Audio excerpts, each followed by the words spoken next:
Estamos preocupados por la emergencia de Turquía como una potencia que amenaza a los países del centro de Europa, y por eso ellos se agrupan en el primer grupo, que se llama Visegrad, y en el segundo grupo que ellos aspiran a desarrollar, que se llama Intermarium, tal como lo habíamos visto en las veces anteriores.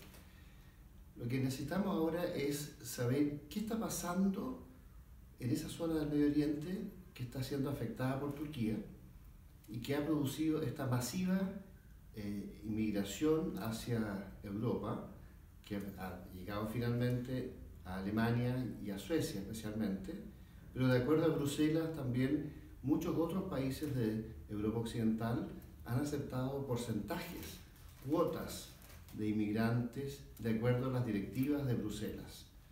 Pero hay un grupo de países que no han querido aceptar a estos inmigrantes. Ellos son Polonia, Hungría, los países del Visegrad, y después algunos otros países que se han plegado a esta idea de no aceptar inmigrantes, que son más o menos los países que Polonia espera formar en el Intermarium. Ahora, ¿por qué se produce esta inmigración? Y para eso tenemos que irnos al Medio Oriente. Y para irnos al Medio Oriente tenemos que recordar que a partir del año 2011 se empieza a producir una cadena de levantamiento aparentemente pro-democrático en el mundo árabe. Es lo que se llama la primavera árabe. Esto empieza en 2010 y en Siria se nota en 2011. Al final del 2011 se produce una especie de inicio de una guerra civil en Siria que lleva ya 6 años. Una guerra civil donde hay muchos combatientes luchando en muchas facciones, donde están muchos involucrados y es muy difícil de entender. Por un lado está este esfuerzo que hizo Estados Unidos, probablemente apoyado indirectamente por Israel y por algunos países de la Unión Europea, para votar a Bashar al-Assad, el presidente de Siria. Por otro lado están los grupos extremistas que se forman apoyados por la coalición norteamericana, que derivan después en un extremismo descontrolado y se crea el Estado Islámico. El Estado Islámico es una facción descontrolada que venía del desorden de la guerra de Irak. Eran los grupos sunitas de la guerra de Irak que habían sido sacados del ejército por Estados Unidos y que quedaron sin actividad, y ellos promueven esta idea del extremismo máximo, donde se empiezan a tomar pueblos del norte de Irak y después del norte de Siria y empiezan a degollar y a asesinar a toda la gente que se les opone. Capturan a las mujeres, matan a los hombres, capturan a los niños, los esclavizan, una cosa muy muy extrema.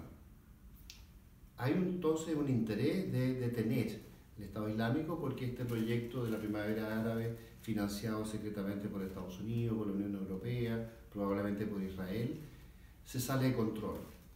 Y es ahí donde empieza una guerra muy complicada, donde finalmente el gobierno de Bashar al-Assad está siendo derrotado en todos los frentes, hasta que en el año 2015 interviene Rusia.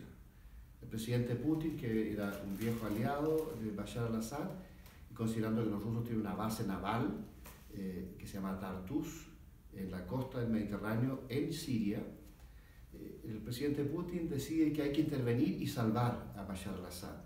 Y es así como, con una acción bastante bien hecha y muy efectiva, Rusia logra, con ataques aéreos y con una intervención de infantería en la zona central, controlar que el gobierno de Bashar al-Assad finalmente no caiga, porque el gobierno estaba en el límite de caer. Y ahí empieza una guerra muy complicada, donde intervienen por un lado los norteamericanos, con los israelíes, con los europeos en forma secreta, apoyando a estos grupos rebeldes.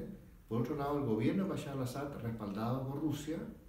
Ese respaldo de Rusia se suma después el respaldo de Irán, que se alía con Rusia y se alía con Bashar al-Assad en contra de estos grupos extremistas.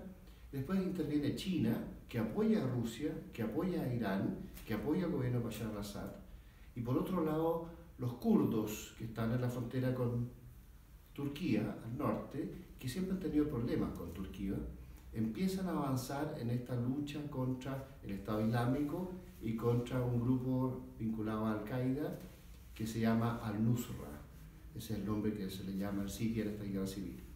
Y finalmente los árabes sauditas deciden apoyar a los grupos rebeldes anti-Bashar al-Assad, anti-ruso, anti-iraníes, anti-chino, pro-norteamericano, y se produce una especie de alianza indirecta entre Arabia Saudita y Estados Unidos, incluso con Israel en sus operaciones clandestinas.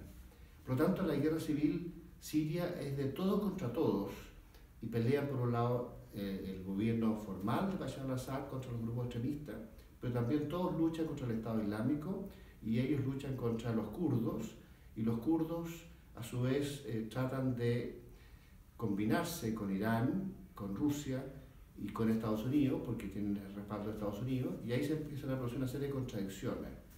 En un momento ahora Arabia Saudita quiere intervenir, en el límite Obama se opone, y esto sigue evolucionando de forma muy complicada hasta que finalmente con la gran voluntad rusa se logra, ahora último, en los últimos días, después de 4 años de guerra, se logra derrotar al Estado Islámico.